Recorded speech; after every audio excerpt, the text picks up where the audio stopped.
deck of cards, there's a joker. And usually people don't play with the joker, or they say the joker's wild. It can be anything. The origin of the joker, I think it's fairly obvious, is the Fool card in the tarot. What is this Fool card? I would essentially suggest, especially if you look at the image of the Fool near the cliff, that the Fool card is somewhat related to Hexagram 11, passing through. Passing through.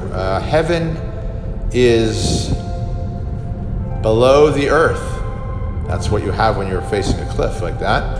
And it's a very strange thing, because on the earth here we have the, our lives, we have the earth below us and the sky above us. But that actually is obstruction, hexagram 12. So if we invert it and we have the earth above the sky, then we have peace and passing through.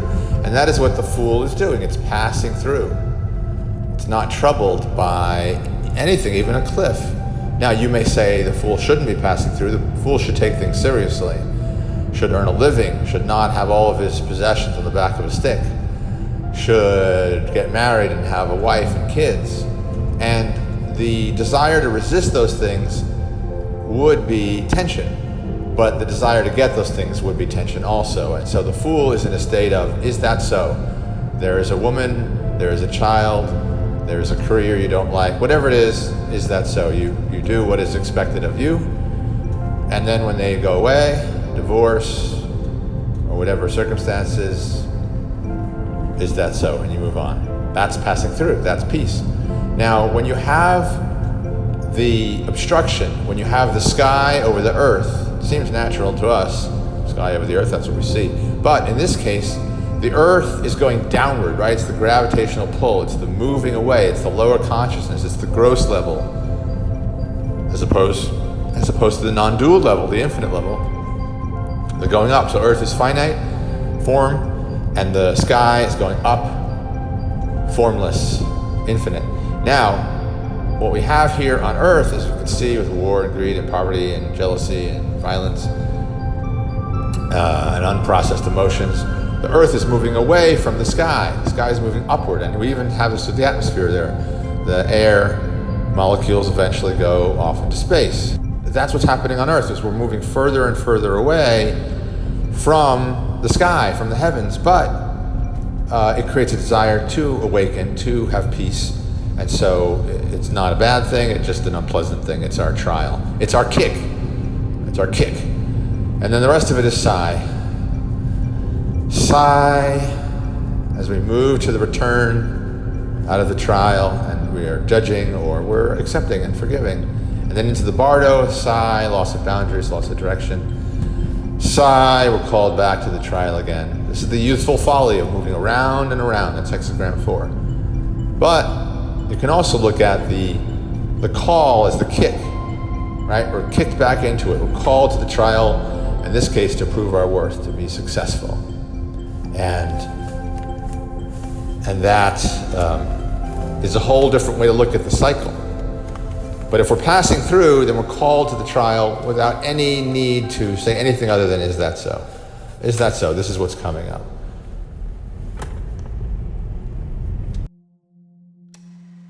If we look at the kick as the call, then it's a very small exceeding, hexagram 62, which is very similar to hexagram 9, small animals, taming of small animals. But in any case, with 62, small exceeding, we're kicked into the trial, we're kicked into the call, and we sigh as we move through the trial and the return and the bardo. So there's another way I would recommend. It is to be called to the bardo. There's no quite clear formula how you become awakened. The call to the bardo is what the Joker is trying to do. The Joker is fallen from the top of the tree of life, from spheres 1 and 2 and 3, that abyss, through the subtle levels of 5 and 4, purpose and limits and purpose. And then the imagination gets stimulated by spheres 8 and 7 and 8. 7, the desire to be individual, to do what you want. Often negative free child, often thrown into the shadow. So we now have to be aware of it because we need to conform to society. That's what schools and jobs do, right? We are an 8. What the Your Majesty, bow to the Majesty, what do we need to do to fit in? But the challenge is that everything that's in your persona, everything that's in your mask, the shadow has a different view, most likely. Unless it's humility, then maybe the shadow agrees, but often it may be resisting, because if it's the negative adaptive child saying you need to be humble to avoid being rejected, or because you're weak, then the negative free child will say, no, you're strong, you don't need to be humble, you need to get what you want. The challenge in all of this for the joker, for the fool, for all of us, is how to be saying, is that so? When we're in sphere 8, when we're in sphere 7, is that so? It's okay, it's okay. And if we can do that, then our imagination isn't cast into how do I get out of this, or how do I control this, how do I judge this, how do I predict this, how do I plan this? And then we can just be, is that so, as we move into the manifestation, as we move into the earth, very aware, sphere 10, we're moving away from the unity, the crown of sphere 1, the infinite. And we sigh, is that so? And maybe we'll be kicked back up. I mean, I think it's inevitable, we're kicked back up.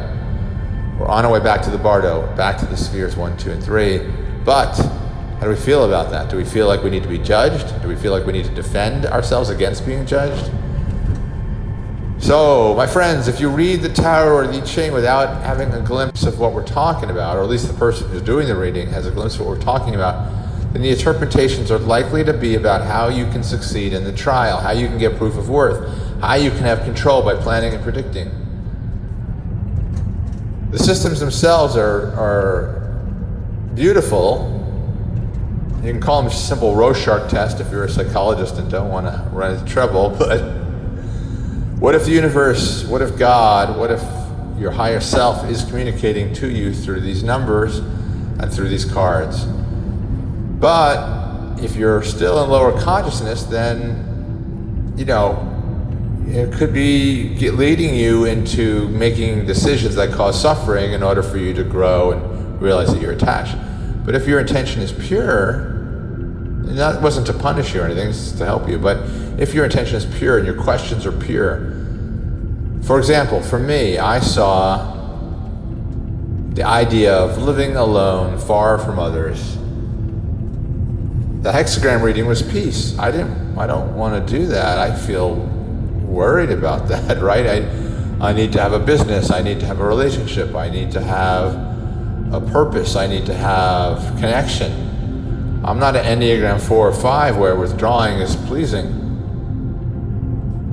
So for me, to have peace come up has been very unsettling. You have to be willing to see hexagrams that you don't want to see and nudge in a direction that you don't want to go. That's all the mask. That's all the persona and the mask. The shadow may be like, yes, finally I can be away from other people and all the obligations and expectations that they have on me.